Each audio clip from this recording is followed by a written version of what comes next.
right? Do nothing. And they don't tell me this to oppress me, to keep me down. They tell me this because they want that. They want to be able to just relax and let everybody take care of them. But that's not what we want. We want to be independent.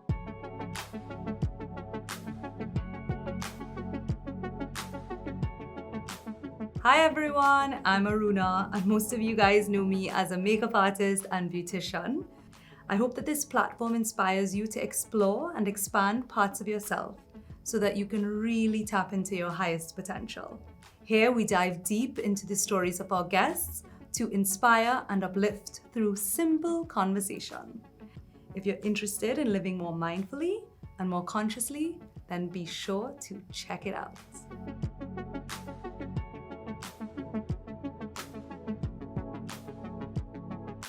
Hi guys, and welcome to episode 2 of Soul Beauty. Today my guest is Joe Brien. He is a DJ and he's also a motivational speaker, and we're just so excited to have him. Welcome! Yeah, thank you so much for having me. Can I borrow that for a second? What do you want to borrow? Oh yes, Joe, thanks so much for taking the time to come. Thank you for having me. I just came across your Instagram profile and I was just blown away, just by the authenticity and the realness on your page. Yeah. I love that you post a lot of videos because for me, I post more pictures, but the videos is where you really get to see somebody's personality. Yeah, you do. A picture says 1,000 words and a video is like 1,000 pictures. I like that. You can say a lot with a video, and I did a digital marketing course as well, so that's another so reason you know why. your thing. Yeah, I kind of. You're strategic. Yeah, and a lot of it is just about strategy and versus creation. So right. that's what you see, right? And I love the video aspect as well because it allows more room for creativity and a lot of crazy ideas and stuff, Yeah, and interaction. Yeah. So Joe, tell me a little bit about your childhood.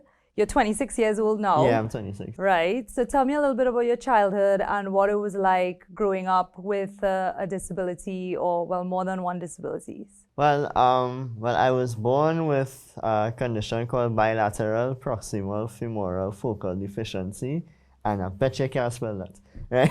I can't. I can't even pronounce it. Yeah, I can't.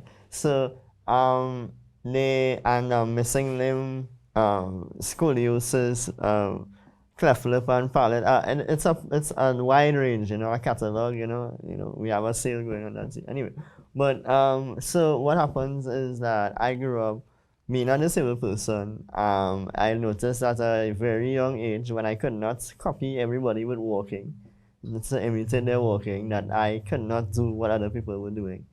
So it wasn't really a matter of limitations. It was like, since I was born, I always had to find a different way to do what everybody else was doing. So therefore, looking at others never really had an impact on me because I never learned by imitation. So that's why, in school, I can't parrot word for word definitions. And now we take a pause to thank our wardrobe sponsor, J&K Signature Styles, outfitting the Caribbean professional. Did you hear that? I think that's the sound of some sweet beets and healthy juices. Giving gratitude for our sponsor, the Sweet Beet Juice Company. But I did well. What school you went to? I went to Fatima College, yeah.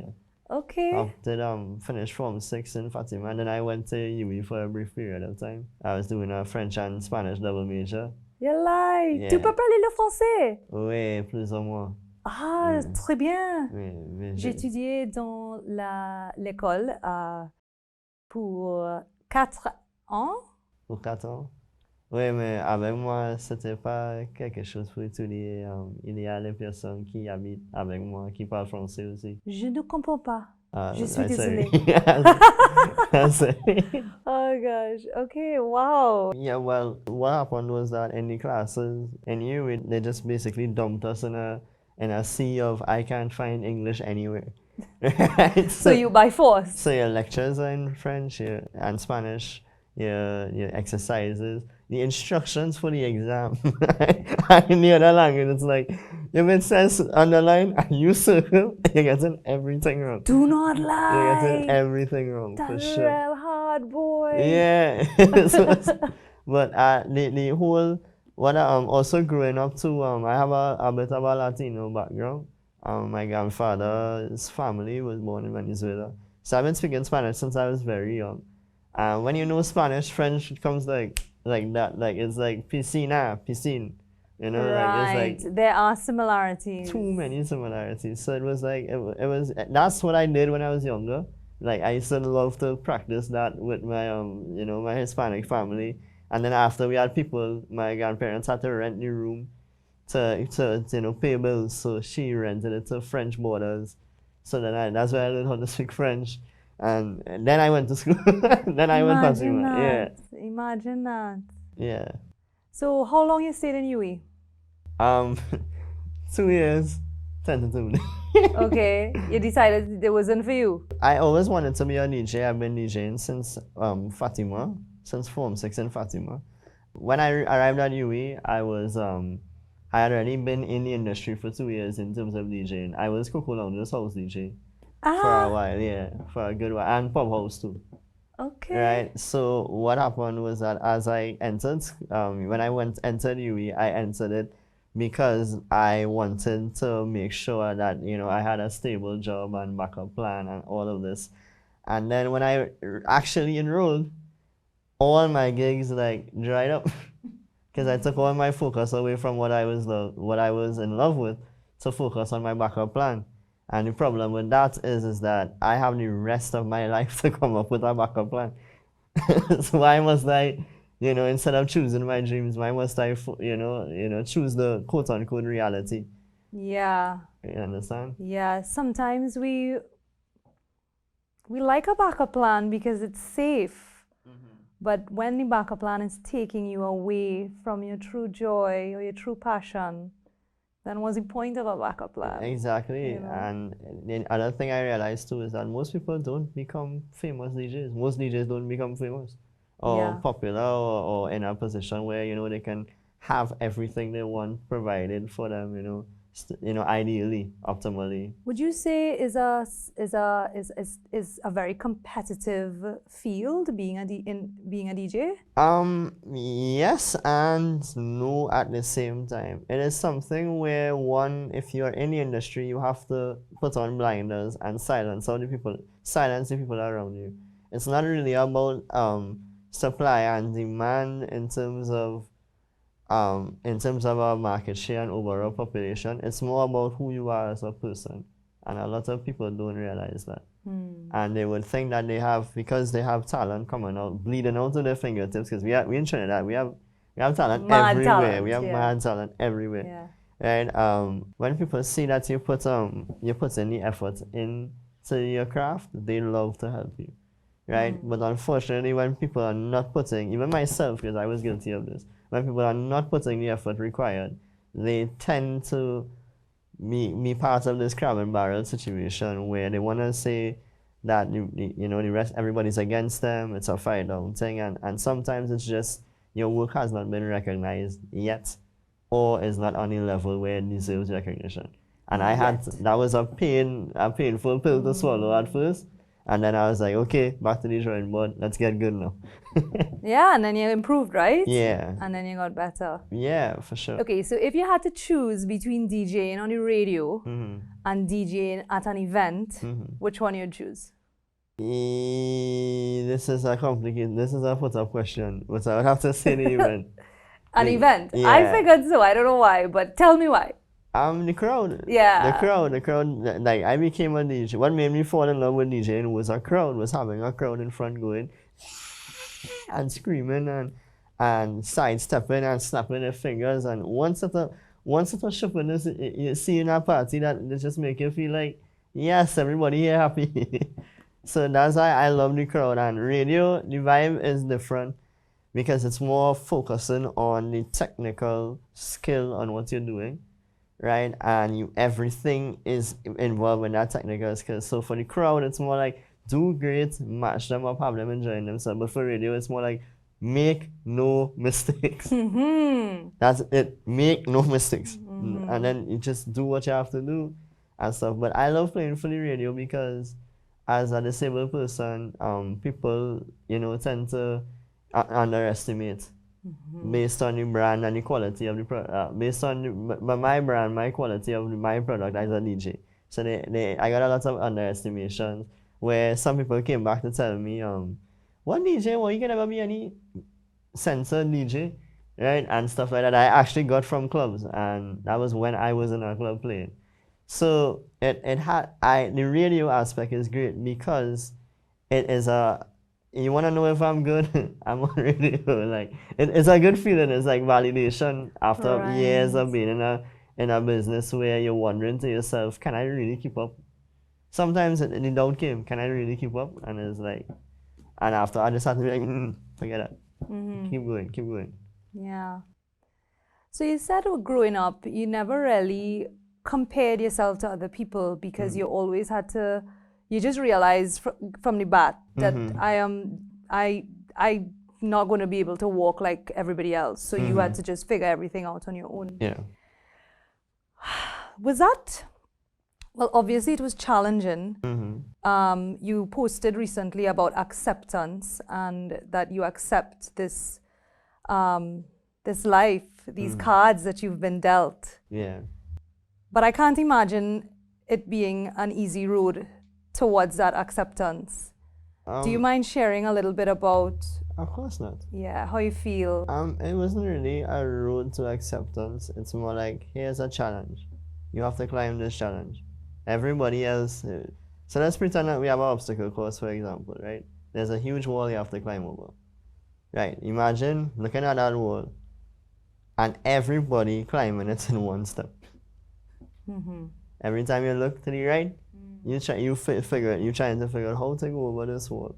And every time you look to the right and to the left, you just see somebody in one step, whoop, up the wall, whoop, over the wall, whoop, whoop, whoop, whoop. And you have two choices then. You either one, curse God for making you the being that you are, and wondering why it is, what did you do to deserve this, which did not happen for long. Or two, well, they are hooking their foot onto that crevice to get over that wall. So if I can find my way to that crevice, then I can go, okay, well, if I can get to that crevice, then I can get to this crevice. Right. And then creating a systematic method in terms of finding out, in terms of being able to do what others do. Yeah. So it wasn't really an emotional thing up until like secondary school, being able to play with children and stuff like that. That was the only emotional aspect of it. I could not play with anybody else. Right. And the way they wanted me to. Yeah. You understand? So for that, in primary school, not secondary school, like a Fatima. Right. In primary school, like I was ostracized. I was not allowed to go downstairs. I was discriminated against. I was told I needed to learn my place. Yeah. Should I call the name? Nah, I'm not gonna do that. Don't do that. Right, but yeah, I was told I needed to learn my place, and I have never felt hatred for anybody before, and nor do I after. But that one person, yeah, that one person feels it. Yeah. Yeah. Hate to be negative, guys. Just I don't have hatred for anybody else, but that thing where you're trying to greet somewhere and somebody's literally telling you, nah, you deserve nothing. Like that I will hate. Don't worry, I'm sorry, I will hate. But you think that person kind of, whatever role, no matter how, how it came across, do you think that person kind of give you a little stimulus to say, you know what? You telling me I can't do this? Watch me do it. You think there was any motivation from that? No, and that's the only reason why I have hatred. Yeah. There was none. Other people have told me negative things before in the past, and yes, I've used that to my advantage and motivate me. Right, just as you right. said. But in that case. But in her case, it was like, what do you do? What can you do? You said this, and this happened in primary school. Yeah, this happened in primary school. So that means you would have been what? Like 6, 11, 7. 12, yeah, 10, 11. Okay. Yeah. So that person was making my life miserable for no reason. But in primary school, I thought this was normal. I thought this was how life was supposed to be. And then the first day in Fatima wiped all of that. The first day wiped all of that completely off the table. Because you were treated normally. Yeah, I was treated as when I walked into the cafeteria for the first time. I saw a football and I guess I watched the football too hard or something, and they were like, "Hey, come and play with it." And then they sent the ball and I was like, "Yeah." And whatever. That was the first time I played with anybody for 8 years in school. So you played football? Yeah, I play football, cricket, basketball. Really? I like these sports here. Okay. And I can't run in football. Basketball, they can't get the ball from me because I'm too short, so I just have to walk up to the thing and shoot. Yeah, but you're still playing. Yeah. Right? No, you really can't. You're not allowed to get the ball from me. That's what's cool about it. Like you really have to come down here to get the ball. Yeah. Oh, you and mean I will win. while you're dribbling. Yeah, and I will win. Somebody had to really Yeah, bend they down. do. Otherwise, it's a foul. That's what we're talking about. Yeah, so like, I will win. That's pretty cool. I haven't played sports in a while, to be honest. I get kind of fat. Yeah. Yeah. Well, exercise is important. Very important. Do you do any sort of, apart from when you used to play sports, do you do anything now? Traveling is exercise. Yeah. Okay, so what happens is because with PFFD, my condition is actually getting worse, and I'm in constant pain, right? So walking through, so I have to travel a lot because I don't have anybody, assisting me all the time and stuff. So PF with this getting worse now, I have to watch how much activity I do. So I sometimes have to do trade-off. Like, do I want to do this piece of work here so that I cannot do this piece of work here later, or do I want to do this? And it's a lot of balance and juggling, and a lot of times it does not. A lot of times it has its like problems. But like in terms of exercising, I still do push-ups and handstands and stuff like that to keep active and fit. If you don't know, this jacket kind of busting on me. So I'm playing the fool. I'm not so cocky. Oh gosh! So you said the condition is getting worse. What do you mean by that? Oh, PFFD means there's no cartilage in my joints, so the bones just grind together. So for my entire life, bones have just been grinding together, getting Is it worse. that the cartilage is deteriorating? No, it never existed. So it's just the bones. Yes, has been rubbed. I've been rubbing So against each other. because of the friction of it rubbing together, it will start to wear. It causes pain. It has started to wear. Wear and pain. Yeah, and a lot of pain. A lot of pain. And is there any way that you can slow that process down? My girlfriend actually found a clinic in Florida that seems to do specialize in my condition. My family couldn't do that before. We didn't have the know-how, the medical expertise. So no, she is in med school, so she helped with that. So wait now, you just said your girlfriend? Yeah. That means you off the market? Very off. Far Ladies, all you hear that? He is off the market. Very far off. Don't even have any desire to see what's in the market. Very far. That's nice. Yeah. Sound like you have something special going on. Yeah. Yeah? There are a lot of things I'm discovering, and it's like, I'm not on the market anytime soon. Okay, so apart from, the being on the market and having your girlfriend, but you said there are a lot of things you're discovering. Mm-hmm. So just generally over the past couple of years, what are some of those things that you've been discovering? It's a lot of self-examination, self-analysis, and changing mentality. Like I've actually sat down and tried to reprogram myself, right? Because of certain, I've been through some traumatizing situations in the past and stuff like that, and they caused me to create certain barriers and give me a lot of anxiety and fear, and I needed to talk to myself like a crazy person and reprogram my mentality into something a lot more, something that can take, anything that is thrown in and put it to be positive, because I wasn't always this positive individual. Really? Really, I have to be honest. Yeah, same. I mean, I think I've been the type of person who, you ever heard the term toxic positivity? Yes. Right. So I think I was like at a stage where I just didn't want to deal with my own fears or my own weaknesses to the point where I would just say, yeah, I good. Yeah. And like, nah, small thing, I good, but really and truly, it was suppressing and Yeah. it was avoidance. Yeah. You know, I think it's part of the experience for us to really realize that we just human. Hmm. Yeah. We all have the things that trigger us, the things that will have us like in complete disarray if it is it arises. But what I notice is that there are ways. We firstly, I realized I was polarizing everything in my mind. Everything had to be good or bad. There was never, and most of the time it just went to bad. And there was never any aspect of good or whatever. So, and then when I polarized now, to me, I saw good and I was like, no, that's not good, whatever, whatever. And I realized that there there's no such thing as a good person. Right. Yeah, and that is how I look at things. Yeah, there's no such thing as perfection. Yeah. Or totally good. Like I actually just realized, so I trying to be as mindful as I can be, and I'm trying to be as in tune with my journey as I can be. And one of the things that I had picked up for a long time was the whole love and light and being positive and just shining and that kind of vibe. But like darkness is there no matter what, Dread. And as you rightfully said, it's not about good and bad. It's not about dark and light. It's not about positive and negative.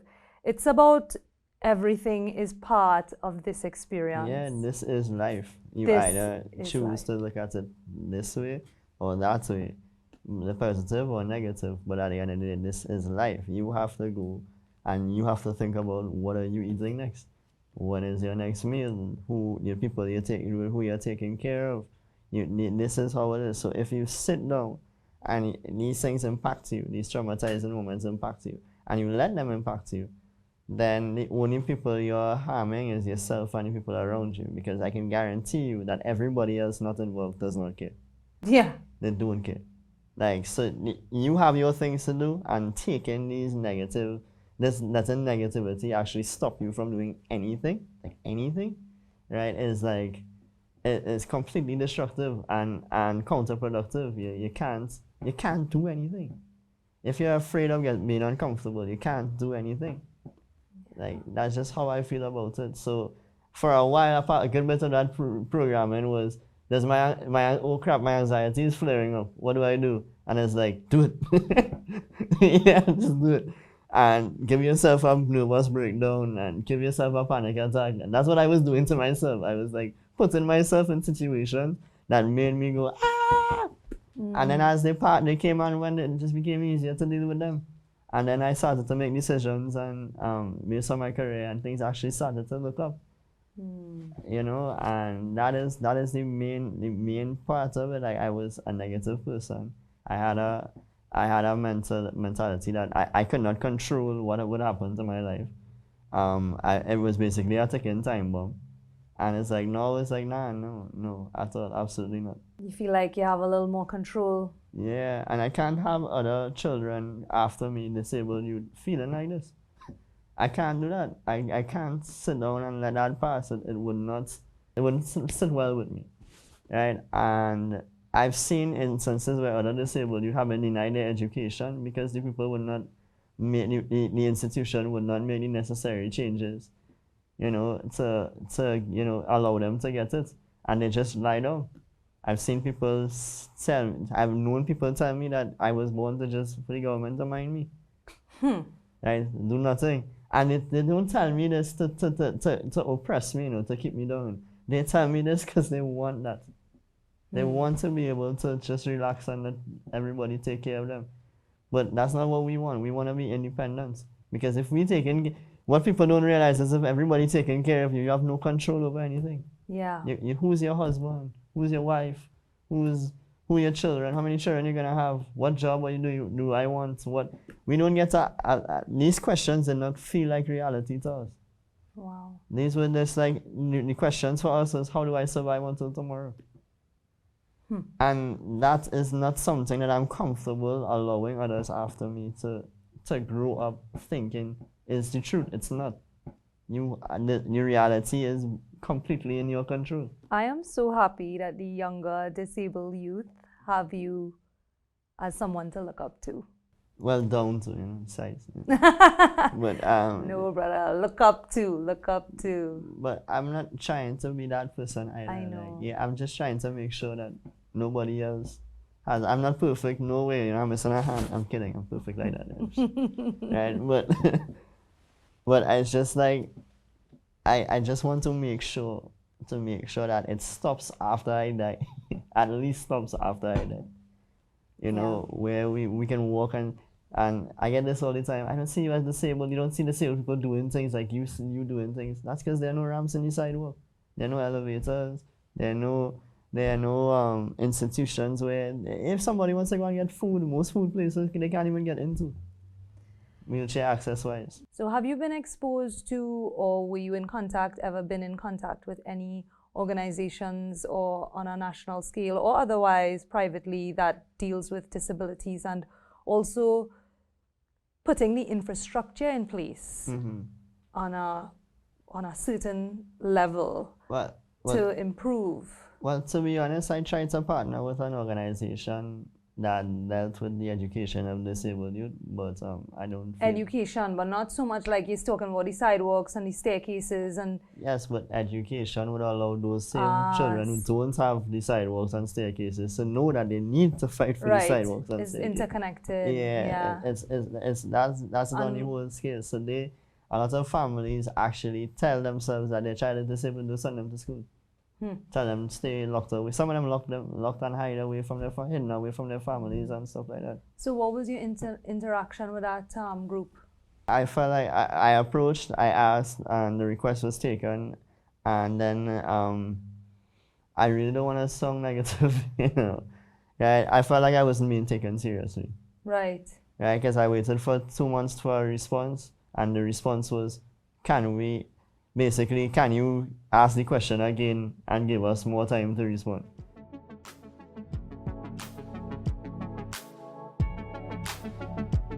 We interrupt this program to give thanks to our amazing furniture sponsor, Modern Living by Fence. We are so pleased to announce that this episode is now available on Digicell's apps, Go Loud and Playgo. Download now.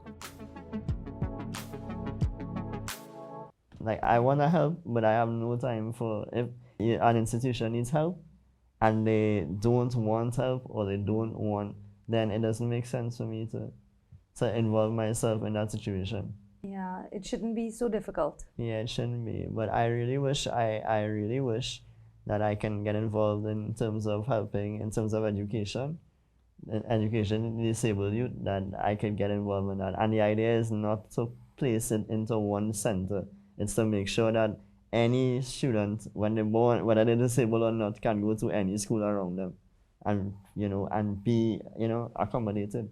So you told me that you're a self-proclaimed comedian. Yes. So is it like, so tell me a joke then. Oh, no, I'm not that funny. Sorry. You're not that funny? Yeah, I don't have anything Okay, so what kind of joke, like how would you, do you do like stand up? Like... Nah, that's not.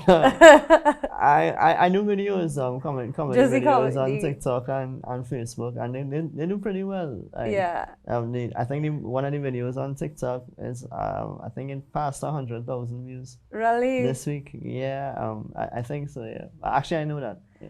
What do you like more, TikTok or Instagram? Oh, that, because of the course I took, that is a very hard question. It's a complicated question. So the course that you took, it involved different platforms? Yeah, it's involved it's more like creating a holistic... Across the different platforms, a holistic and consistent brand across the various platforms. Yeah. So what were the platforms that in the course that you took that you all focused on? Instagram, TikTok? It wouldn't be TikTok. Okay. TikTok I do on your own? Yeah. Okay. TikTok I do the research on my own. My favorite would have to be Instagram because of my age. People tend to stick to the social media when they're more comfortable with based on age. Yeah. So I love TikTok for the fact that it's based on that particular content. So that content has nothing to do with the rest of the things you post. True. So everybody can see it. If you want to make a video about London bridges falling down, and everybody will see that. But if nobody's interested in London bridges, none of them will see it.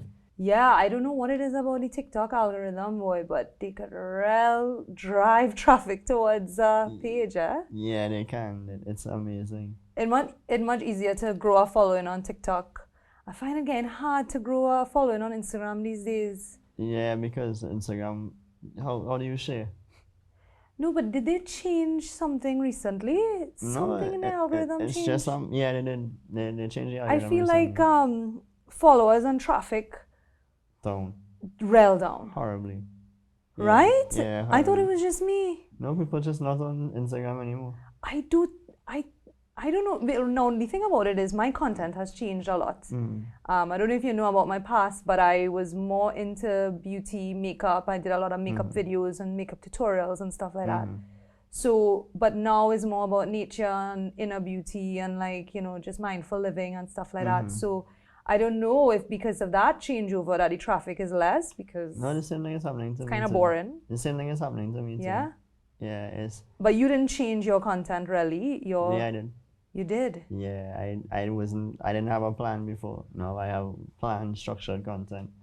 Isn't it interesting that planned structured content is not bringing as much traffic as the unplanned unstructured content? Or is it?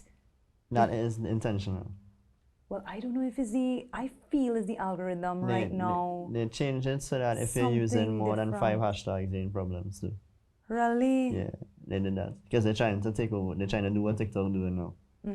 So what's going on is that Instagram problem is you can't share it.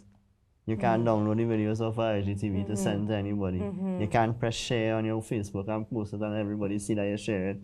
You can only go in your story and who going from your story into a post and no. Right. So it's just the whole setup. Yeah, It's different. TikTok made Instagram Easy. made Instagram look like, hey, well they're doing it wrong. You know? Yeah. Yeah, so I love TikTok. I love TikTok's influence. Instagram is the, you know, when you have to, put up image and look sexy. The and, fancy and create the brand. Star Boy thing. The branding. Star Boy, yeah, you're starting, yeah.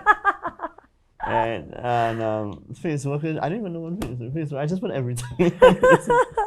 Okay, so we were trying to like compare. I was trying to describe like the 3 platforms, and this is what I came up with. Like Facebook is more like connecting with your community and you know the family and the that kind of thing. And then Instagram is more the creative hub and the visual arts and the depths of you. Twitter is just fast-paced, just quick, just information, just like short and sweet and just out again and kind of cutthroat. And then TikTok is just some vibes. TikTok is very cutthroat. TikTok is cutthroat too. Do you know how much, you want to see how much bot comments I have? Really? People calling me bot and thing, yeah? Really? Yeah, no, fix up your face like that, please. That makes it have an impact. It doesn't do anything otherwise. Really? Yeah. How people so, boy? What do you mean? You have haters? Sorry, that's just more validation for myself. I admire that. Yeah, well, you can't. Not everybody can like you, and if everybody likes you, something is definitely wrong, right? So not everybody can like you, and their criticism and their comments and stuff, you can either take it and be like, does this have any meaning, or does it not? They're not feeding you, they're not clothing you, they're not paying your rent. You can't call on them when things hard. It's just like if it was not for social media, you would not have ever known they existed. Yeah. So why are you letting them now come into your headspace and just let those comments bother you? Yes, like I was always a book, apparently. So what's the big deal now? Because one body decided to say it, all of a sudden, no. Yeah. Nah. Yeah. Nah, I have money to make. I'm sorry. I just like. Yeah, studying that. Yeah, I'm not studying it at all. There have been many negative. Some people have even given negative comments towards my parents and stuff like, where this child going? And it's like, bro, I'm 26. Like, where, you know, just because I'm disabled don't mean I have to have somebody with me all the time. It means that the whole point is to not be able to have somebody all the time. Because at the end of the day, if you can't afford a maid, how I gonna afford a maid? You know what I mean? Yeah. So that's just how it feels, you know, how it feels in general. Man. Like the comments, the criticism, they don't really get to me. You know, there'll always be somebody who's like, you know, you could do your job better if you did this, you could do your job better. And is this true? Then you go on and do your research. No, it's not true. And then you cut it off. And other than that, buck, midget, shorto, one hand. And you know, can I borrow your other hand to continue this list? You see? Yeah, you understand? Speaking of which, Mm-hmm. tell me something, tell the audience something about you that is an interesting fact. I have armpit hair on this arm. So you have armpit hair on the side that you don't have an arm. Yeah. So I have no armpit hair. Or armless pit. Yeah. I don't know what to call it. Well, you have hair. Yeah, I'm here. It's not quite on my chest, it's left chest. Left chest, yeah. So okay, so it's like about hair. Right here. Yeah. Oh, like a little lower, Yeah, right? Like if yeah. It wouldn't be where the shoulder would be. No. It would be Yeah, lower at the side of So, yeah. Yeah, so it looks like there's a small caterpillar just right there all the time. Oh gosh. Right, but yeah, what I love about being disabled is when I stopped looking at things negatively and started to look at things positively, all of a sudden I started to receive a lot of charity. Like a lot of people just want to help willing and they talk to you, like even in the road. Like, yeah, I'll get bullied when they shot man and get some kind of triple talk, but there'll be like for that one person there'll be like a dozen more who'll be like, how are you getting home? Do you want to drop? Do you want this? Are you this? Are you that? Where anybody has to help you? You need anything? You know that happens every day. Yeah. And genuine kindness is unmeasurable. I have to. Sorry if unmeasurable is not a word. I don't know yet. Yeah, immeasurable. Immeasurable. You see? Yeah. And I've been out of school too long. But I know what you mean. Trini kindness is immeasurable. Yeah. But you said you only got more of it when you change your perspective and when you open yourself up to that. Because when you expect people to just screw you over everywhere you go, you They'll get screw you over everywhere you go. Yeah, like what is my like what like for like you come and you tell somebody you're stealing from them, you accuse them of stealing from you before they even walk in your house, and it's like already in your head you're like this one is this one that one, and like you can't be doing that. Like you cannot be judging people like that. There's a commandment. There's a just general fact of life. Like so once you turn off that negative vibe and just give everybody the benefit of the doubt, and everybody, even if somebody might not be smelling the way you want them to smell, like everybody, the benefit of the doubt, and you would not believe how interesting it is to have a conversation with a vagrant. You get a whole lecture on not to do drugs and stuff. It's cool. It's really cool. Okay. I just asked because I wanted to know what their life was like, you know. Yeah, just out of genuine curiosity. Yeah, because I like to hear stories and learn from people and stuff. So getting a 1 hour lecture on a vagrant on not to do drugs, and it's like, this is the result. It's like, okay, I'm not doing drugs. Like, you see, mission accomplished. Yeah, so he did his job, you know. Yeah. So that I like to hear everybody's perspectives now. I like to take on any challenge that I can take on that does not, immediately, create a detriment to myself. I will take it, and anything that involves me working with others and stuff, I love to do it. Right? I just haven't reached a point where I'm comfortable reaching out myself to ask to do projects on certain stuff yet. But I will be. I'm putting things in place. Yeah. Planning. I think that time will soon come. Yeah. Yeah. Me too. Sooner than you expect. Does it? Like I heard sooner. I heard like sometimes you would think and you just look up what everybody told me one day I'll look up and just be drowning in real work and I'm happy. And be happy with it. Yeah, you'll I guess it'll just be a flow, a constant flow of work and places to put your energy towards. Yeah, exactly. And hopefully by the time this goes bye-bye, I would have something else put in place. Yeah. to ensure that, I can still be the DJ that everybody loves. And I'm using everybody loosely. Everybody. Nah, these TikTok fans, Oh yeah, I forgot about them. The haters. Yeah, you have to. They love me I too. admire your ability to deal with haters so effortlessly and easily because I one thing about me is I place a lot of importance on what people thought about me.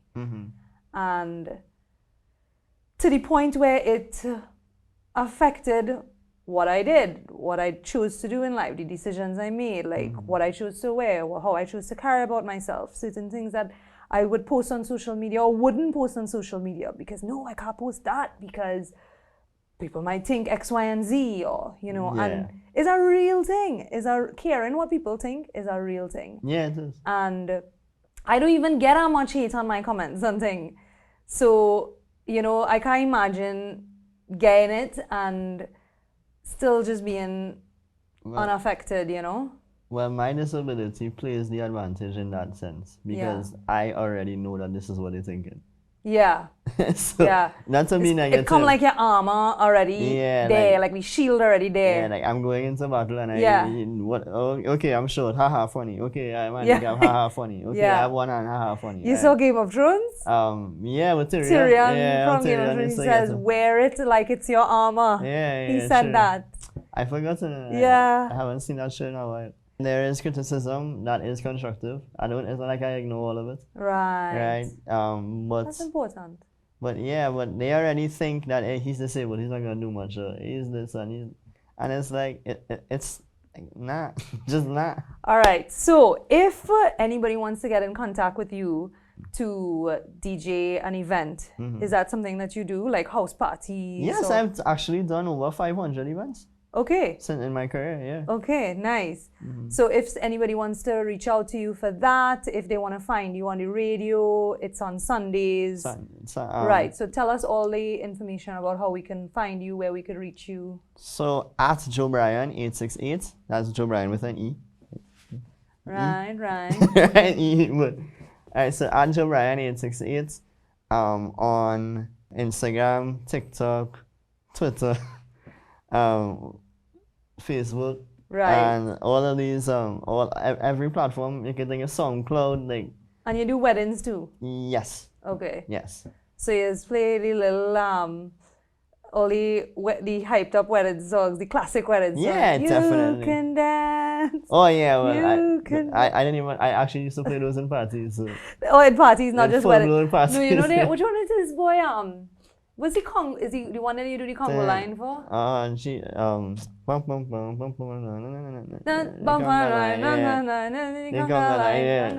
line by I don't remember the name offhand.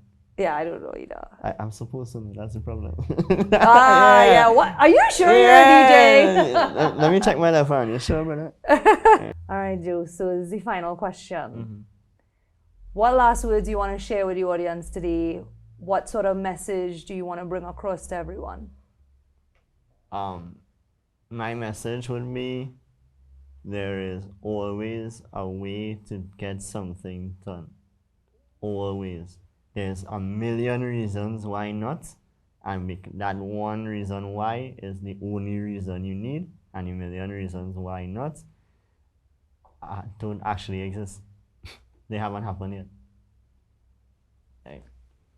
That's beautiful. Yeah, thank you. Wise words from a wise guy.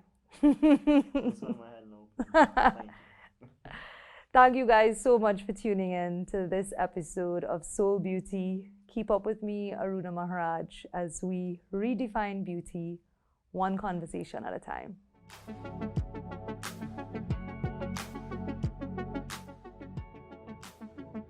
Thank you for tuning in to this episode of Soul Beauty. Keep up with me, Aruna Maharaj, as we redefine beauty one conversation at a time.